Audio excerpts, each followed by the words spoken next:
having a niche list, great, but also thinking about having a niche value proposition.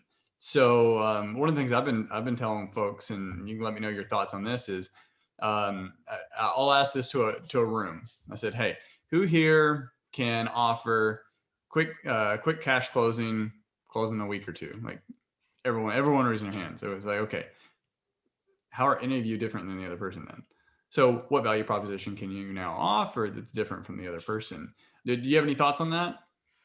Yeah. So part of the reason we, I think, set ourselves apart is, especially over the past year, I've evolved in being able to make more creative offers. So buying houses on terms.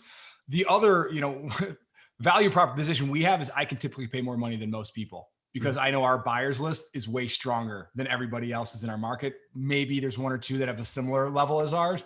But when you have that kind of reach and married up with this kind of market, we've had buyers paying a lot of money for houses, and it's kind of comes with that supply and demand.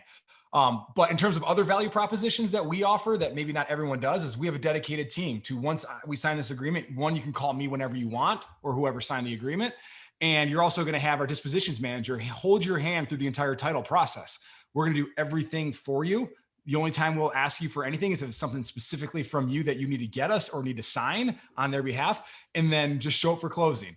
So we try to really be a concierge, not only on the front end, but also on the back end, to make sure that, a lot of people don't buy and sell houses a whole lot. And if they're selling to us, there's oftentimes a distress point. So Yeah. we don't want to add to that level of stress anymore. And I think part of our value that we add is we kind of communicate that to them. We put them at ease. And, a lot of people, I think, make the mistake of going out there going, I can pay this, take it or leave it, right? They try and use that old, used car salesman technique. And while it does work on certain people, most of the time that's not a great experience for them.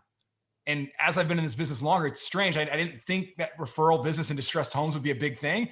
But if you help enough people, you start finding people that are connected to networks of distress. Like I'm working with a nurse that helps people transition to senior living facilities. Well, that is now a great relationship because I treated someone well. I didn't even buy their house.